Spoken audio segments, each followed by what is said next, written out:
Hello, everybody. Welcome back once again for some more real estate tricks and tips. And really excited to have you here again with us. And of course, with me again is Mr. Sandy McKay. How you doing, Sandy?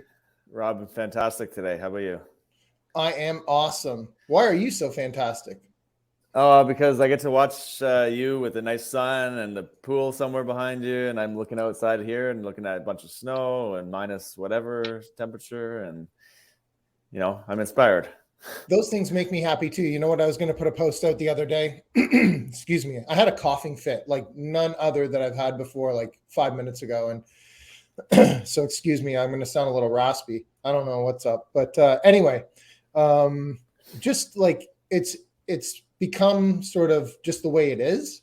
And I got to keep reminding myself, right. that, to have gratitude for those kind of things, right? Because it really is a blessing that we've been able to pull this off. So just a constant reminder, right? And even like, come on, though, there's snow on the ground, but you got lots of stuff to be thankful and grateful for.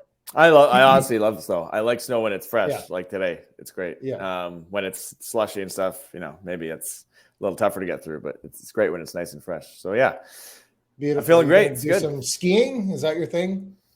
It can be, although I'm not planning on it, but I do like skiing. What? All right. I gotta do more of that. What are you doing? Shoveling? A little shoveling? Probably shoveling. Yeah. Okay. That's the winter activity for today. Yeah. Everybody listening should go over to breakthroughreipodcast.ca, and there they can, speaking of tips and tricks, download our free gift, right, Sandy? They can get our free gift, the ultimate strategy for building wealth through real estate. And when you do that, of course, everyone knows you all get access to everything we do and every episode immediately. So you never miss a show, and you never miss a chance to come meet us at some seminar, webinar, or whatever the heck we're doing. Like I would have sent out an email to some of you around the Vaughan Investors Club we did just a couple weeks ago now, or a week ago, actually, from when we were recording this. Was our first ever meetup. It was amazing. We had 75 people-ish there. That's fantastic. Amazing turnout. Yeah, we filled the room, and I know a lot of our listeners were there that I got to chat with. So that was really cool. Some people I've never met before, or never even hardly talked to in any way, shape, or form, that showed up and were fans of the show. So that was great. If you're in the GTA or Ontario, really, we had people from as far as, I think we had London and Niagara, so pretty far journeys to come to that event, a couple hour drives in the winter. So thankfully the weather was good that day. It worked out, but we got those opportunities every month. So I was going to say that's a monthly thing. Yeah. Every third Wednesday of the month would be the standard sort of day. So if you're anywhere near the GTA within striking distance that you can make it down, love to see you. Come hang out. And like Sandy said, if you're on our email list, you won't miss the alerts, letting you know when to come. That's it. Okay. As well, everybody go over to iTunes, leave us a rating or review. Helps us get great guests, helps us learn what you guys want to hear more of, and all that stuff. So go over there and do that. And I think next time, Sandy, remind me if you think of it. I'll try to remind myself, and we'll do some reviews next show. You know what? So we've been talking about maybe we're going to do this soon. We're going to do a show that's kind of just, we're not going to have a guest, which we haven't done in a while. I don't know. We didn't necessarily confirm that, but I think we're going to do that in the next little bit. Maybe we'll read out a bunch of them during that one too, because we'll have a little extra time. Yeah, that's right. Yeah. Sandy and I are going to talk about some challenges that we've had over the years and how we've overcome them. We were going over a few things before the show, and you reminded me, something you said reminded me very much of something similar that happened to us. So it's going to be interesting. Some interesting stories. Yeah. Maybe almost need to have like a rated R version for some of them. Maybe. It'll be fun. Not that story. One of the other ones. Yeah. Horror maybe is a better way to say it. Yeah. Well, that is a horror too. But anyways, enough teasers. Let's get into the show. We've got a great guest today. Do it. Yeah, we've got Dakotah Charron here with us today, coming in from beautiful, probably wintry as well, Winnipeg. And Dakotah is a 26-year-old real estate investor and community builder. He's committed to creatively acquiring real estate opportunities and providing a successful investment vehicle to others, and ultimately building a national community as well with his brand National Real Estate Investors Community, which we'll talk on a bit here today. And as a young real estate developer, investor, Dakotah has pursued his passion with relentless work ethic to pave a road to success within the realm of real estate investing. In just 4 years, he's successfully helped facilitate more than 100 real estate investments in various capacities, including land development, flips, and rentals. And he founded Arete Holdings Group in 2018, which has brought more than 200 rental doors to the market. And like I mentioned, president of National Real Estate Investors Community, which is Winnipeg's largest real estate networking community, and looking forward to expanding that in the coming year to a national level. So lots of cool stuff, especially at such a young age. We're super happy to have you here. Dakotah, welcome. Appreciate the introduction. Thank you very much. Yeah, thanks for joining us. Well, let's start it out as we usually do and just get a little bit of background. Tell us about yourself first, and then a little bit about how you got started in real estate investing. Well, about myself, what can I tell you? I'm 26 years old, was married at 22, thought I had a completely different career path. So I grew up with a broken family, divorced at the age of 6, which obviously contributes to my story of just working very hard and having a lot of people to prove wrong. But I had always had an interest in art, of all things. So design, architecture, homes, floor plans, all those types of things were a big interest of mine. So creativity as well is a large contributor to, I believe, kind of what I've been building. But I'm just an average guy. Like I said, married at 22, focused on family. Come from a broken family, which I mean is probably 50% of Canadians these days. Nothing too crazy. Regular guy. What can I say? I love to cook. I enjoy reading. I enjoy being active. So sports, working out, hiking, various different things. I love to travel as well. We got some exciting trips this year: Japan, Bali, and Switzerland. So we're excited for that. It's a little bit about me, pretty casually. How did I get started in real estate? So as I had said, I had graduated from high school, and originally I had thought I had always wanted to have a business of some capacity. I always wanted to build a business, and I always had big dreams for what I was going to build, whatever avenue that was going to be. So originally I thought I was going to pursue architecture, get a master's degree, move out to BC, start an architecture firm, and do some really cool properties, houses, etc. And I had spent just over a year in university and decided this ain't for me. I'm dropping out.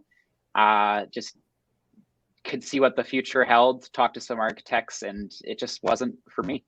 So I made the move to drop out. At that point, I started what was a lawn care business. I feel like a lot of people go and start these little side hustles, if you will. After a year of doing that, I had a company that was coming out of a different, I guess, city outside of Winnipeg. And they were branching out and growing their business into Winnipeg. So they had given me a shout and offered to buy our company. So at that point, I had the decision of either going into real estate full time, going into real estate and still managing the business and not selling, or just liquidating the business and then sort of going into real estate.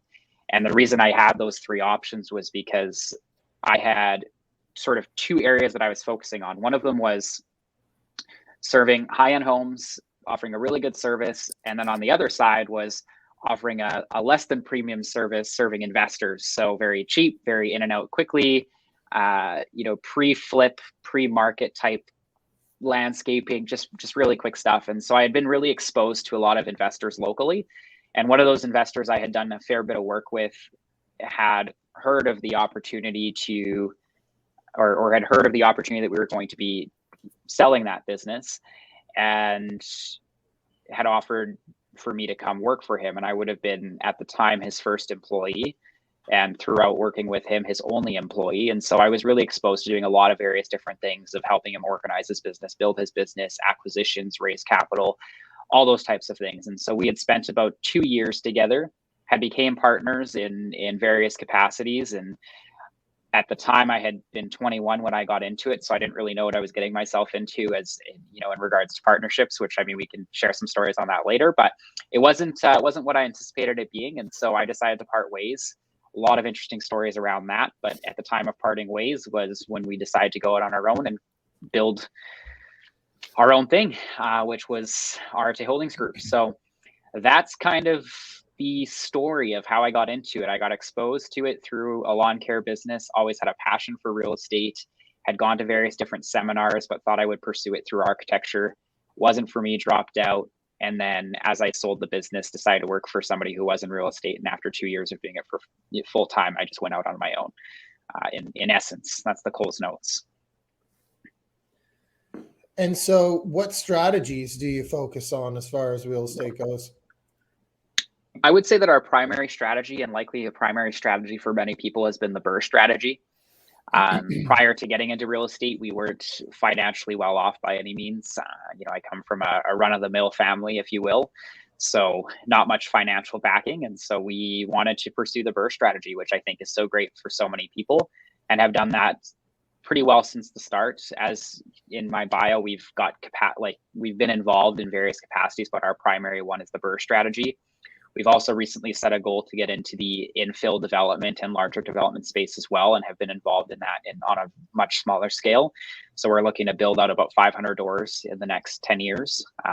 That's something that we recently developed and are working on our first couple of projects now.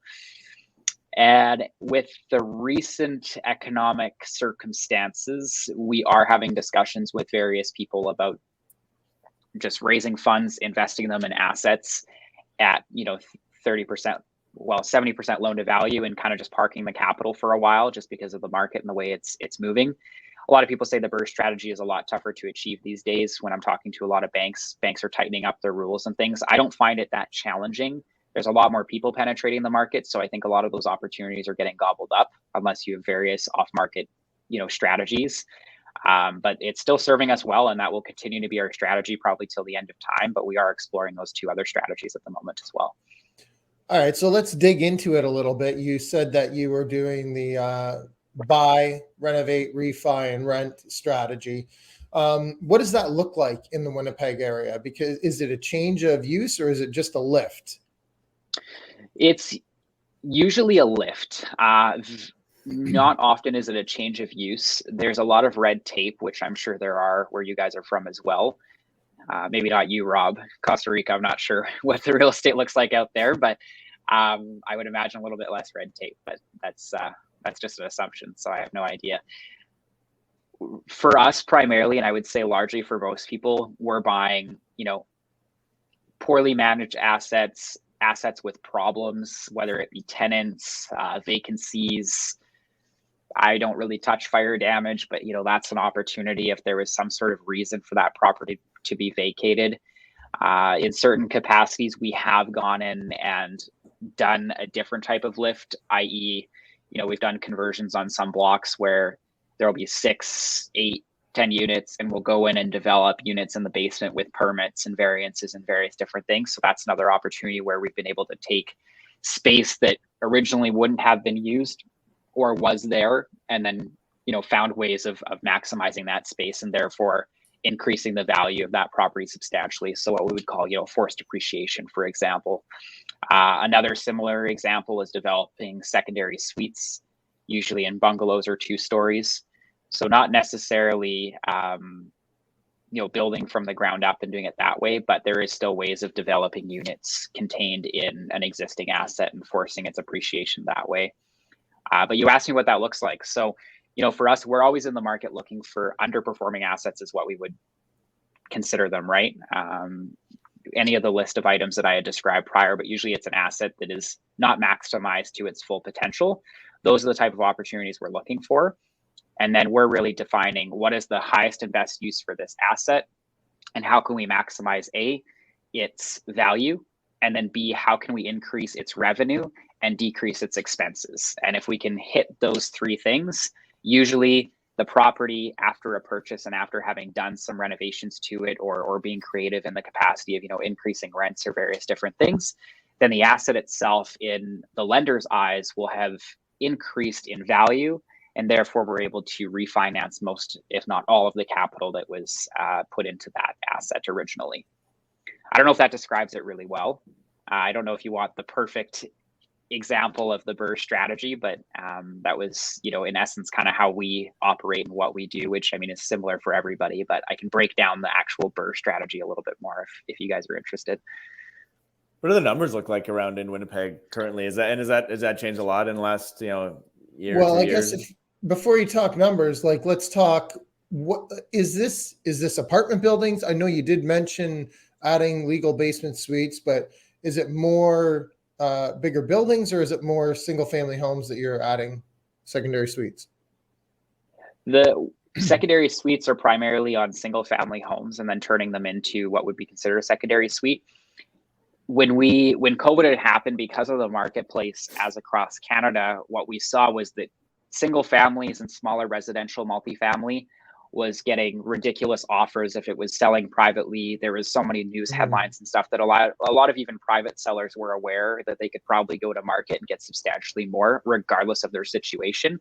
So we kind of got pushed out of that market, and right before COVID and sort of happened, we had been in discussions with a few lenders, and we had spent about 6 months really learning what it would look like to do apartment blocks. And over the last 2 years, we've pretty well, I would say extensively, most of our portfolio has been acquiring larger, like multifamily or apartment blocks. So we got pushed out of the smaller market, moved to that market. Now we're going back into the single family and smaller multifamily, while also doing the larger apartment block type assets because the market's changed again. All right, sorry, Sandy. So which one did you want to talk about the numbers for? Great question. Like, I'm glad you started with that, because that numbers are kind of vague, right? I guess I'm curious, what has the market evolved a lot in the last couple? Like, is it the same market as we're seeing in Southern Ontario, or like most markets across Canada are some fairly affected by the last year or two? Interest rates being a major thing there.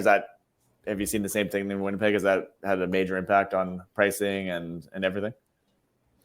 Winnipeg, if we were to talk about Winnipeg as a place to invest generally, it's generally quite stable, and we don't see swings like you would in perhaps the GTA or Vancouver or anywhere of that nature. The barrier to entry is still pretty low, generally speaking. Now, when we look at the last 2 fiscal years, COVID specifically, we were seeing offers on homes anywhere from a few $100,000, 300,000, 1,000 square foot bungalow selling for $100K over ask. And then on $1 million assets, I'm talking residential, we were still seeing a couple $100,000 over ask, tons of offers. So that kind of moved a lot of people out of that market, if you will. Like, it was just a highly competitive. There was less that was on the market, being one of the triggers. So it affected it in that capacity. It increased the prices of homes, because appraisals and banks are really going to look like, what's sold in the last 6 to 12 months. And so they're using those sort of metrics, right? So you had a lot of people that were able to still get those higher values for the homes. We haven't seen a significant drop in Winnipeg. However, certain pockets have seen, anywhere from a drop of 15% to 10%, 10 to 15% of drop in value. There are still some neighborhoods that haven't really been seen any reduction in values. So it's been interesting to see. Winnipeg Winnipeg specifically over the last several decades has always increased, not anything substantial, your standard 2 to 5% year over year. Sounds lovely. Yeah, it's very easy, guys. Like, it's very easy. And, right now we are seeing a little bit of that fall in pricing, which has proved to be challenging. If you're flipping, it's challenging because you don't really know where that market's going to be at the time of listing. With the refinances as well, the banks are a little bit more skeptical. They used to take appraisals for a year. Some of them are valid up to 3 years, depending which financial institution you're using. Now they want you to get brand new appraisals. sometimes. So it's interesting, but it hasn't we haven't seen substantial swings on either side. It's been relatively stable. Yeah, it's an interesting market. Like compared to not too far west of you in Alberta is pretty volatile, and then Ontario. I mean, it has been somewhat volatile, but it has pretty upward swings for the most part in the last couple decades. 5% ish a year would be nice. That's what I always tell people is what they should expect, 4 or 5, give or take. And then you see 15 and then negative 15 or something in the last year. It's been a little different than that, but that is generally still the number that I like to use over the long term. I think that's a fair number to expect in real estate. Challenges? Maybe want to get into some challenges with all this? Well, before you do, let's just talk about, because you wanted to talk about numbers. So you said you've moved into the larger building space. So do you have like some kind of formulation that you use to get your like per door, buy price? Like, what does that look like? Well, we run all of our numbers internally. So, sometimes people ask you, what's your average cost per door? We've bought stuff in some of the lower class neighborhoods, not like the ghetto, but lower class where, we've had some buildings torched, for example.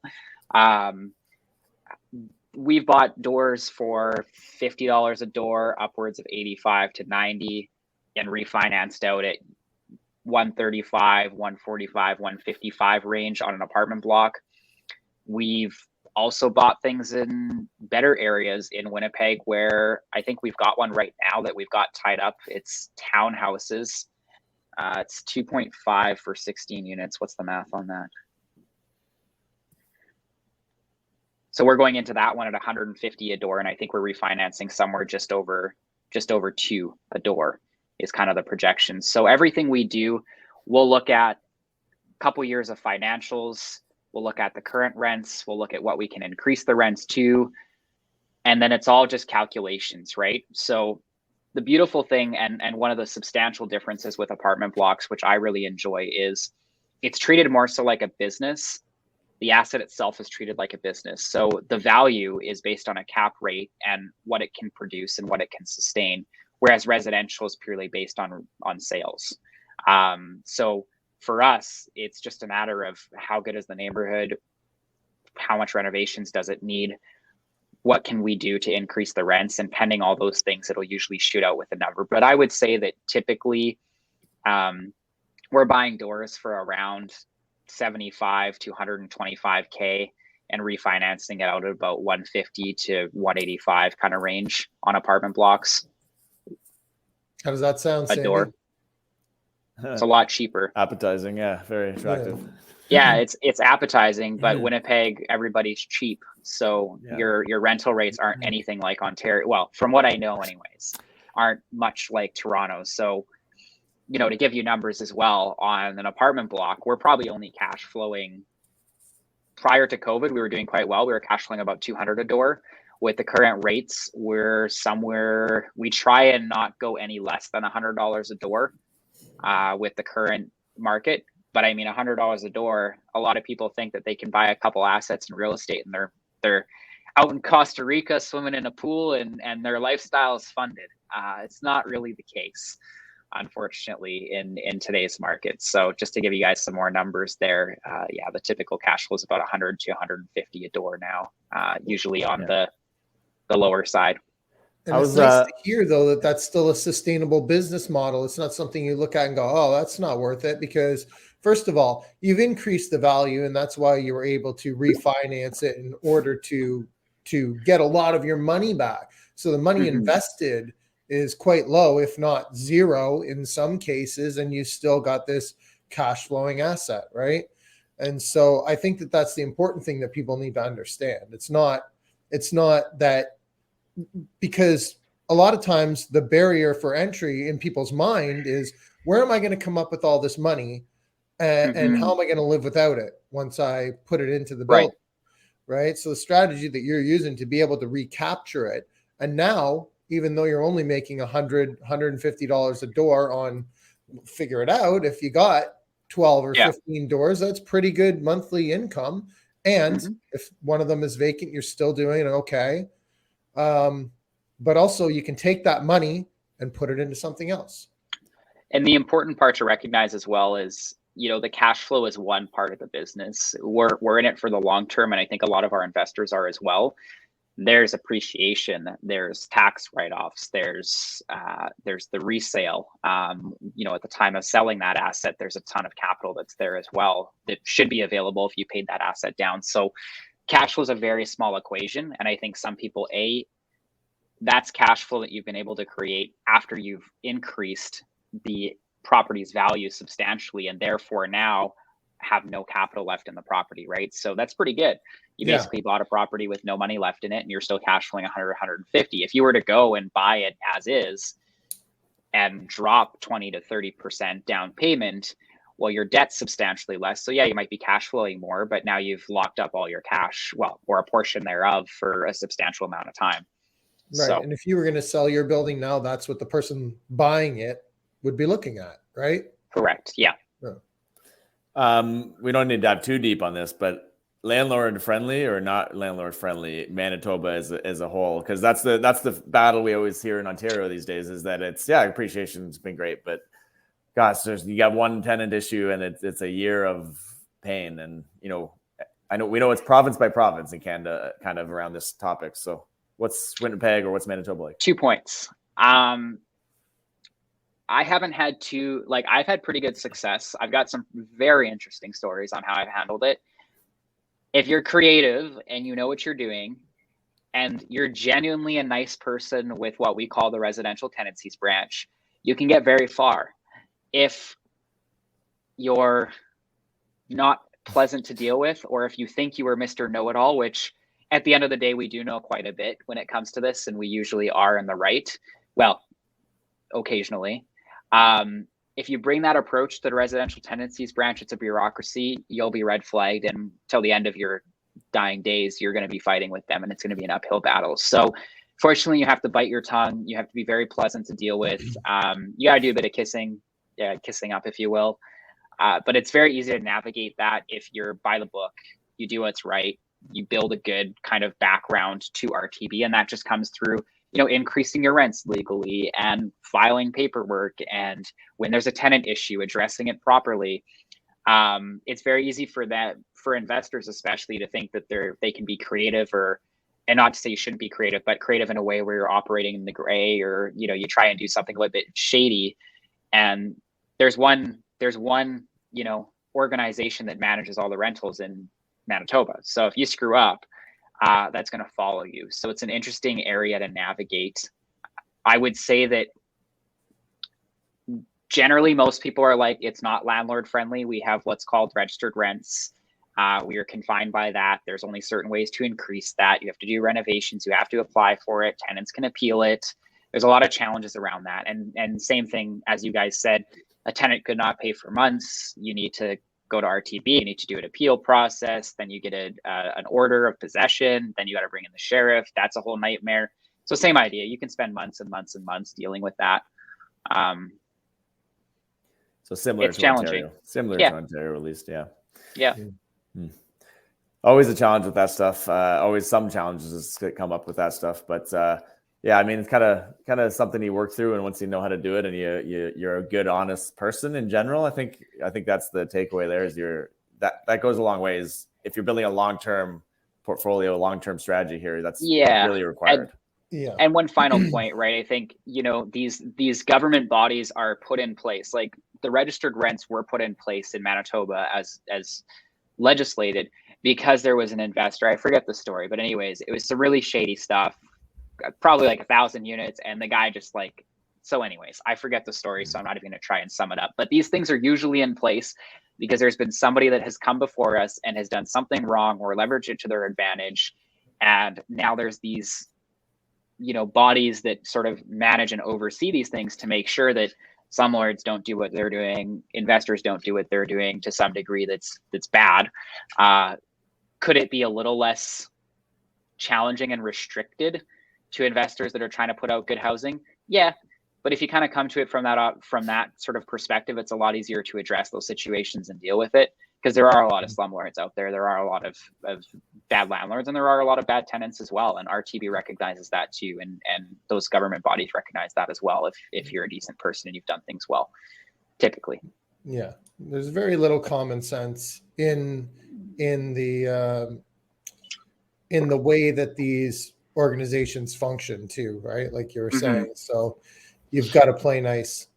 And also, I think the other thing to remember is, the tenants oftentimes, like I've seen even like other investors get really, really emotional about a situation that they're going through with a tenant, and you don't realize that it's not towards you. Like they could care who it could be me, it could be Sandy. It's a situation that they're going through in their life, right? And it's not anything that they've got against you. There was one time where a tenant, was furious about a situation at one point, and I was there with my property manager, and I had to train my property manager to calm down, because she was like, she can't talk to you that way. We've got to make sure that she understands that this is the way it is and that's the way it is. And I'm like, no, we don't need to explain anything. When you follow the process, things work out the way that they're supposed to work out. Doesn't matter what we say here. We can argue in the driveway all day long, and it's not going to get us any different results. So, right. Yeah. Yeah. Let's talk a little bit about, you mentioned increasing revenue. So what are some of the methods that you would use to go about increasing revenue? Well, the first one being the rental rates, right? If we're buying underperforming assets, that's usually a reflection of low rents, poorly managed, whatever that might look like, vacancies, various different things. So for us, we're always looking at an asset and going, how do we increase the rental rates? So we did a building recently where it was 5 2-bedrooms and 1 1-bedroom. And so these units were very large. So we actually managed to come up with a layout where we were able to take the 2 bedrooms and turn them into 3-bedroom units, punch another egress window out the side of the building in each one of those units, repurposed it, took some walls down. And that was a way for us to substantially increase revenue, because we took a 2-bedroom and turned it into a 3-bedroom, which therefore demanded a lot more rental, like market rates, in the sense of Sorry. revenue. Another example. Sorry. Go ahead. You had 5 2-bedroom units, and you turned all 5 of them into 3-bedroom units. Yeah, and we left the 1-bedroom unit as a 1-bedroom unit. My first question is, obviously you need to have the building vacant in order to do that. Yeah, you do. So almost 100% of the time we vacate all the tenants or buy assets that are vacant, try and negotiate that on the front end. That's something that we always try and do. How that's very difficult in most situations. If you have a good process, it's not. For us, primarily, we bought a building recently, another 8-unit building, for example. We had 3 out of 8 units that were vacant on possession. So we bought it with 5 tenants, some of which had been there for more than 10 years. And we had vacated all those tenants within 30 days. And we had taken that building from a purchase price of $835,000.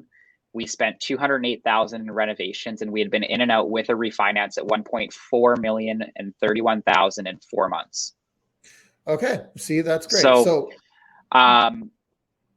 I'm just giving that as an example of how quickly you can do it if you have good systems down. So for us, what we're always trying to do, and maybe I think this might be valuable with people that are doing, tenant challenges. So I'll just give you guys kind of in a closed note our process.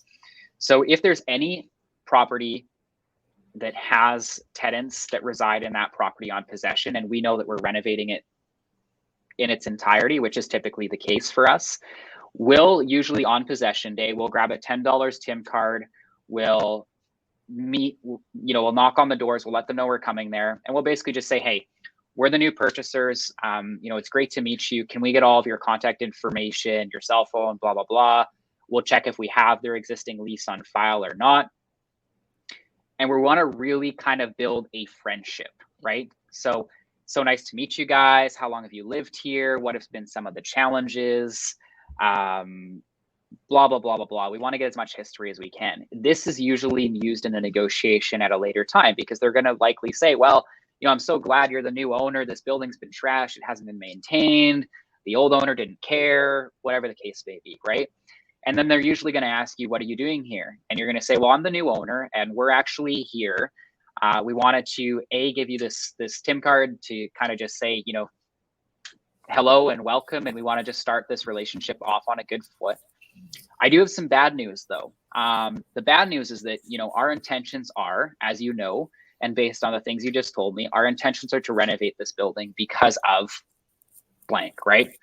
Poorly managed, you got pests, we just bought a duplex that's full of roaches, for example. How do you think that conversation went down? Well, we got to treat the roaches, you got to get out. So we try and understand the situation. We try and be very sympathetic in the approach because these tenants, it's their home, regardless of their living circumstances. And you have to be able to recognize that too, right? If somebody knocked on your door and said, hey, I need you to move out, it wouldn't be a pleasant conversation. So we're very sympathetic. We'll usually let them know that those are our intentions. And then I'll typically say, however, that being said, we kind of have a couple directions we can go in, right? So the first one being, we can leave you with some information, with this being said, there's kind of two approaches. We can work really collaboratively together, meaning we'll help you find another property. We'll, help you in whatever capacity you need. So that's one thing that we offer. We try and be valuable to them. And I've actually picked up tenants kind of as a chauffeur service. They didn't have a vehicle. We scheduled a bunch of walkthroughs at properties, and I drove them around and showed them different properties to help them move. We've got different team members now that do that, but that's, the level of kind of care we take in dealing with these tenants. And that actually is very helpful when you're dealing with RTB and dealing with increasing rents, because oftentimes the optics are bad on investors that are doing that. So if you can take a lot of care in dealing with them, that's an important element. So we try and paint this picture of working collaboratively with them, helping them move. And then we always do a cash for keys scenario. So as per the law, you have to give $500 for moving costs, or up to $500 towards moving costs. Then we'll also offer them a cash incentive. So that's something we budget. We've found that the sweet spot is usually about $500 cash. Sometimes we've paid upwards of $4,000 to some tenants that are really tough to deal with. But typically it's about $500 cash. So we'll kind of paint that picture. And then on the second picture, we'll say, the second way we can deal with this is I can leave here today and you can see me as the enemy. And we could just basically go to war. And then I'll give them a few examples. I'll say, we'll likely win, but it's going to be an unfortunate situation for the two of us. So I just want to let you know that, there's those two approaches. I want to come here collaboratively and share that, the assets sold. We are the new owners. Our intentions are to renovate because it's been, again, blank, whatever the reasons are, purchased. And that's the approach we want to take, and we want to help you out with this. So here's basically a letter. Here's a TIMS card. Here's your lease. Here's the options you have, i.e. cash for keys. I'm going to leave that with you because I know that this is probably coming to you with shock. You may have other family members you need to talk to. You probably weren't expecting this. So I'm going to leave that with you. And I would like you to call me within the next few days and let me know what your thoughts are on how you want to deal with this. Do you want us to help you move? Do you want to relocate? Are you going to stick your feet in the ground and say, I'm not moving? And if so, we'll deal with it accordingly. And I found that that's worked. We've usually been able to get people out in 30 days. So most people want to take the collaborative approach. Some of them will act as though they're taking the collaborative approach and will screw you in the end. And sometimes we've bought properties where we've dragged that out for about 3 months and it's basically a squatter situation. And I'll show up with a security team and I'll just drive up onto the boulevard, flash my high beams at 10 o'clock at night, walk in with a security team and basically boot everybody out and give them $500 cash once they've packed their bags. That's been a perfect example of a 5-unit we bought with it was basically run by a gang and in a decent area, but run by a gang. And that's how we, dealt with that. So we'll give them usually a certain period of time before we really step in and get creative.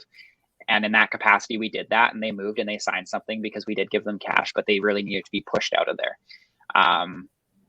So that's an example of going to war. The other one is working collaboratively and helping them out. And I found that that's been actually one of the questions we've received so many times is how do you deal with that situation? And so I just wanted to kind of go into context and share that with you guys. Yeah, it's very awesome. in depth. That's great. for sure. You got scripts to go along with that, which I love, which means that whether you're doing it or someone else on your team is doing it, it's a system that's going to happen regularly. It's not just like you're not winging it.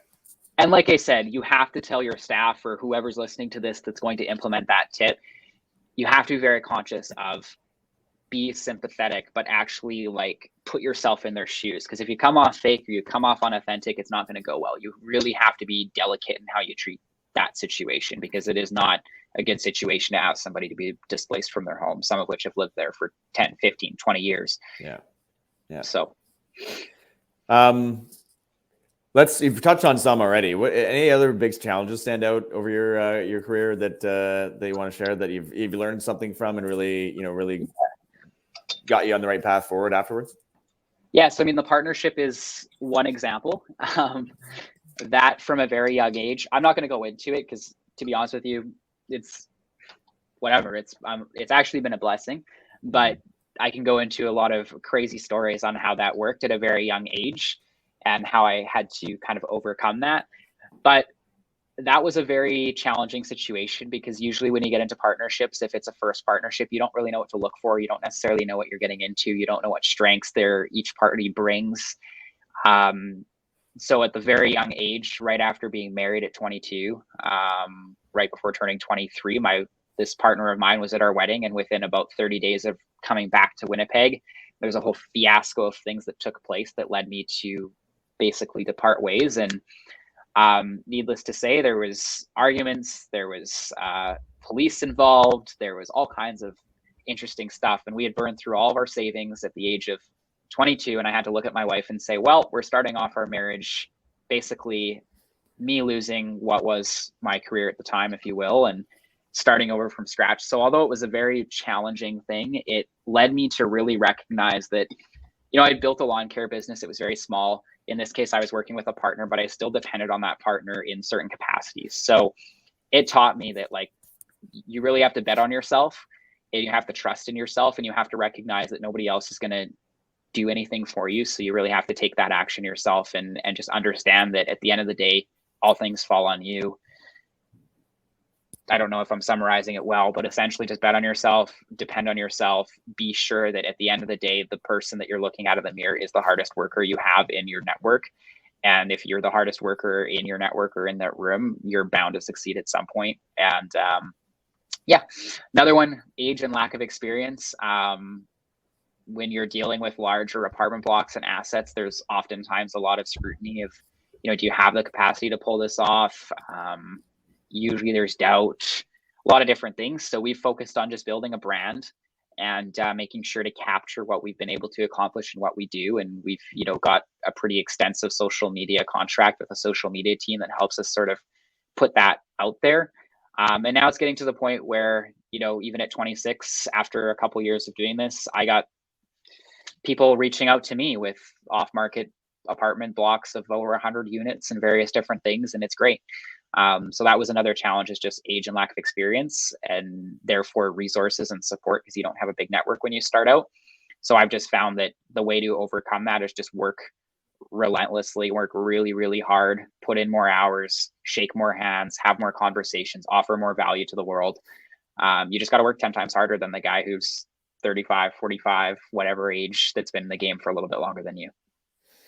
Yeah, that's I think will resonate. We got a lot of great younger listeners that have probably hear that and have had challenges with that in some way, shape, or form. I think I was there at one point in life. I don't know if I get that anymore, but certainly when you're younger-ish, whatever that is, some people that are 40, 45, 50 even feel like they're too young in various ways, right? So I think that mindset is hard work. Certainly helps overcome that. When that first impression people might not be all there with you, but that can be overcome pretty fast, like you just said, with really hard work, I guess is the easiest way to say that. But hard work over time, consistently, totally squashes any of that. Correct. And anyone can do it on one day of hard work, but when you constantly are showing up over and over and over, and then they're seeing you in other areas, they're seeing you, in other meetups or properties or events or whatever, that's like, that just goes away. And right. And anyone can do that. Anyone Yep. can really overcome that. And there's lots of various versions of that, right? It could be too old, or it could be Right. whatever, different race, different demographic of some sorts. There's so many versions of that. Exactly. Great stuff. Any other challenges you want to mention? Or I'd love to talk about too your team a little bit, because you've developed a little more leverage around yourself too, right? It's not just you running the show here. So I'd love to learn a little more about what that looks like, or how that's evolved over the years. Yeah. I guess end of 2021, middle of 2021 into 22, we transitioned from being essentially a one-man operation to fast forward today, essentially, with a recent hire in place, a team of 6 to 7 now. And I think you're probably, what have I learned through this, I think is what you'd kind of asked as well there a little bit, kind of just giving some context as to what it looked like and how we've done things. We've kind of done departments and then have people in place, and then we plan to just over time grow them into sort of management and then people under them. So we've kind of created an organization chart, if you will, or what's called an org chart. I think one of the things that we did from the start was we knew that we wanted to build something big. We knew we wanted to build what I call an empire, if you will.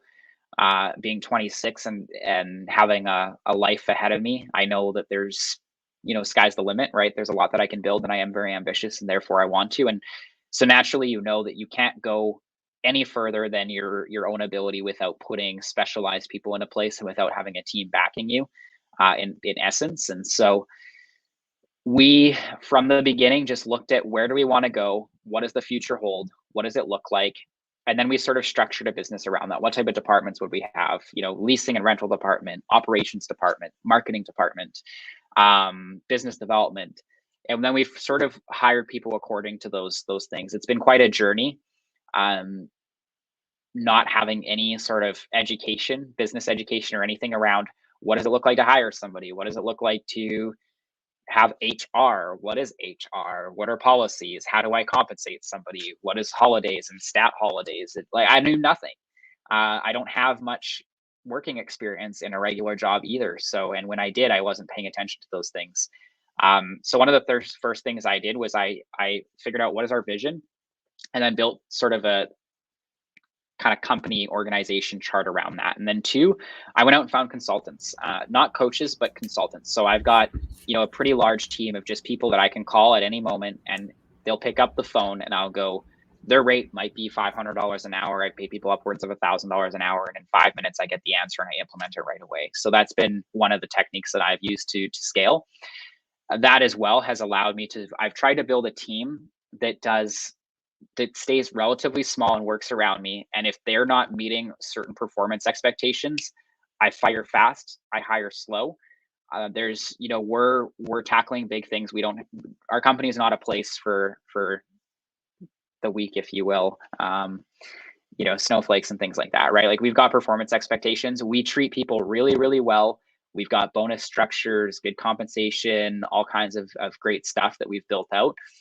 But a few lessons I've learned through kind of building a team. The first thing was I spent so much time building the infrastructure and checklists and systems and videos because I wanted it to be perfect for the team, which I think is an important element. But I sacrificed operating in the business. So doing the business development, acquiring more deals, spending, not every waking moment, but I would sometimes not look at a deal for 3 days. I would sometimes go look at a deal, and then I wouldn't write an offer for 3 days because I was prioritizing building the business. So that is one mistake you can make very quickly is usually every person has a certain skill set or a certain gift they bring in business or in anything really. And for me, it was putting together those deals, right? So raising capital and putting together deals was at the forefront what I'm really good at. So in building a team, I didn't do as much of that. And that actually put us into a pretty tough spot in business because there was a lack of revenue and a lack of assets that were being acquired. And so I had to quickly transition out of that. So one lesson for somebody is, find a good balance between the two, and don't jeopardize your business and the results that it needs to produce, and feeding that beast, so to speak, while building a team. Can I ask a question? Yeah. So in essence, what I'm gathering is that your first hire, you sort of said they're going to do what I was doing, and I'm going to do something else. Is that? No, not quite. So I had them do not those things, but what I had done was I basically took a retreat for 3 days, and I outlined every single thing that took place in my business. There was about 300 and some odd tasks, signing offers, leases, financing, and then breaking all those into subtasks. And anything that was a repeatable task that a human had to do that wasn't a software, I figured out what that looked like, what was the most efficient way to do it. I built a checklist around it, and then that was what I delegated at the time to that first team member. Okay. I kept doing the things that were non-repeatable tasks, or things that, quite frankly, just I wouldn't be able to train. Took your specialized skill. Took the specialized skill and focused on that. So because of that, I spent so much time building the infrastructure. How was I going to manage these people? How was I going to process payroll? Various different capacities of things that I needed to do. And I spent so much time focusing on that I wasn't doing the specialized thing that, quite frankly, none of my team could do, because I hadn't hired or trained somebody for that. And so it costed us some business, if you will, to some that's degree. Going to happen, right? Like if you're going to build, you're going to get scale, you've got to do what you did. Otherwise you have to. But it sounds like you did it quite efficiently, to be honest. Well, yeah, I like to think I did, and I overcome those challenges relatively quickly. But there was a time where we had to cut back a lot of expenses just to cover overhead. I've got full-time salaries of $4,000 a month just for marketing, and you do that across several boards. And most real estate businesses, if you're acquiring for the passive income and a cash flow business, then you don't really have an active business either, which is what we didn't have. So that also poses a challenge, because if you don't have cash injections into the business, at some point you're going to run out of savings, and or your cash flow can at $100 a door can only cover so much of your overhead. So that's where I said it got pretty uncomfortable for a short period of time before solving it. Very good. Okay, where do you see your business going in the future? Well, depending how you want that question answered. I mean, NREIC. I want it answered how you want it answered. Okay, fair enough. The truth. They're both truth. Locally. Yeah, they're both local companies. They're, I guess, relatively successful. They're small companies. They're doing whatever they're supposed to do, if you will. But I am very passionate, and ambitious, and so we want to expand NREIC across Canada with localized chapters in each province, doing what we want to do, which is what we believe is a bit unique compared to a lot of the other groups, which I'm not going to go into, but we'll do that. It's a non-for-profit as well. So with that, we do eventually want to expand, and that will be probably what I call my legacy thing, but building self-sustaining communities globally with the profits from NREIC acting as a nonprofit. So that'll be something that happens probably in 20 years or so, after we've really expanded NREIC across Canada and obviously generated a lot of profits to be able to do that, reinvest those. And then on the Arete side, like I said, we want to acquire 500 or rather build 500 new build doors in the next 10 years. We want to hold about 1,000 doors under management, which I think is a pretty small goal, considering where we're at already. But nonetheless, we want to accomplish that in the next 10 years as well. And around 2033, my wife and I want to move to Kelowna, and we'll probably have already started a family, but that's kind of where we want to lay low. And then I'll have a headquarters kind of in Winnipeg. I'll have boots on the ground, and then depending on what other provinces we want to pursue, we're likely going to duplicate what we've done locally here into other provinces. And then I'll spend probably 50% of my time being not a stay-at-home, but a dad, focusing my priorities on that with my wife and doing passion projects. So whatever that looks like, we're still doing a lot of real estate, but passion projects. But I want both businesses sustaining a certain amount of growth year over year, but having the right people in place. So basically a manager doing what would have been my specialized gift, which is acquisitions and capital raising. And there'll likely be a syndication around then. So that's kind of the 10-year goal. And then after 2033, just moving on to flying on a plane and moving from province to province, checking up on projects, looking at new acquisitions, doing passion projects, and I guess building self-sustaining communities globally through NREIC. So there we go. Fantastic. That's so exciting, isn't it? Yeah. You know? It's got to be your plane though. At that point, it can't be a plane. It's got to be like the Arete Airlines. Or something. It's my plan, I guess. Yeah, for sure. No, I love that. That's very clear, concise, big goals. And you know what? Like, myself, I think you should shoot bigger. But that summarizes our 10-year goal, right? So like I said, 1,000 doors and another 500 new build doors is 1,500 doors in 10 years. I mean, we're well on our way already. So it'll probably grow from there, but I like to be somewhat reasonable. I like to be very ambitious, but somewhat reasonable as well. Yeah. So the only reason I say that is because, I mean, a lot of people totally accomplish their goals, but I mean, another point to put across to people is you shoot for the moon and get halfway there, right? Yep. And so it's a pretty good place to be as well. And so it's great. Those goals are really big. I think they're very accomplished. I think the number of doors is probably on the smaller side. And interestingly enough, to your point, when I set that goal, just a quick note, I didn't know how I was going to achieve it. And that was coming from a point where, we had mostly been buying like 15 unit blocks and we could turn those around in 6 to 8 to 10 months. So when doing the math, I was like, well, that's a fair bit of real estate to do in 10 years. And then quickly from there, I went and put in 8 parcels of land together, and I'm working on a 250 unit new build development. And then I went and put a 283 unit, 18 story tower under conditions in Winnipeg, which for reasons I'm not going to mention, fell apart and has since gone conditional with a company out of Alberta. But quickly right there, you've got 500 plus units that you're actively working on, never mind all the other projects. And I quickly went. And I think what most people recognize is even if they set really big goals, once they start moving towards it, you quickly realize that your mind and people and various different things start to happen, which really show you that they're actually quite achievable. And it's also why I recommend that on an annual basis, you review those goals and maybe increase them or expand them on an annual basis, because I set, that goal last year and already I'm like 1,000 doors is probably a lot smaller than I should probably be shooting for. Fantastic. Well, we appreciate all the stuff you've shared with us today. It's been fantastic. How can people get in touch with you if they want to learn more? Yeah, so I guess I come in 3 parts. So there's myself personally, there's Arete Holdings Group, and then there's NREIC. I find that the best way to get in touch or find these other resources is just to find me on Facebook and or Instagram, Dakotah Charron, DAKOTAH CHARRON. You should probably be able to find me because both my companies are in my bio, which is Arete Holdings Group and NREIC.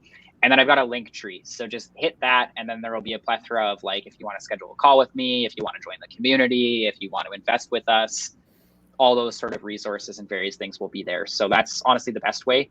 Pending what you guys want to do, and shameless plugs, I can just give you guys the link tree link as well if people want to click through it. But that's the best way. I try and, I don't offer any coaching or really anything like that either. So naturally, I try and give as much value as I can. So if somebody does want to find that link tree, I mean, we've got various different resources. I'm always trying to put out various resources, and we've got, free ask me anythings once a month that I try and do to serve people as well. So I just want to be valuable to anybody that kind of comes into contact with me as much as I can. So yeah, there we go. Yeah, it sounds fantastic. And we're going to have all the links in the show notes. Cool. Right, Sandy? Absolutely. So that'll be good. Absolutely. I love Linktree. Linktree makes things so much easier. So if they go follow you on Instagram, will be the easiest way. I'm thinking, and then I'm sure you got your Linktree up there on the top, and they can find everything you're doing. Bingo. Beautiful. Sandy, how can people get in touch with you? They can use my Linktree too, I think. That's what I'm going to say. I'm going to start saying that. Go follow me on Instagram is the easiest way, or Facebook. And I got Linktrees too that I have never promoted, but that is a really good way because all my crap's in there, and you can find out what I'm doing and find out all the different things I ever talk about. You can go join us, call me, book a meeting with me, all sorts of stuff in there. So that's the best way. If you want to go more traditional, Sandy at McKayRealtyNetwork.com also. Yeah, I'm going to have to find out more about this and implement it myself. But for now, people can reach me at rob@mrbreakthrough.ca. Appreciate you being here again. And thanks everybody for listening. We'll see you next time.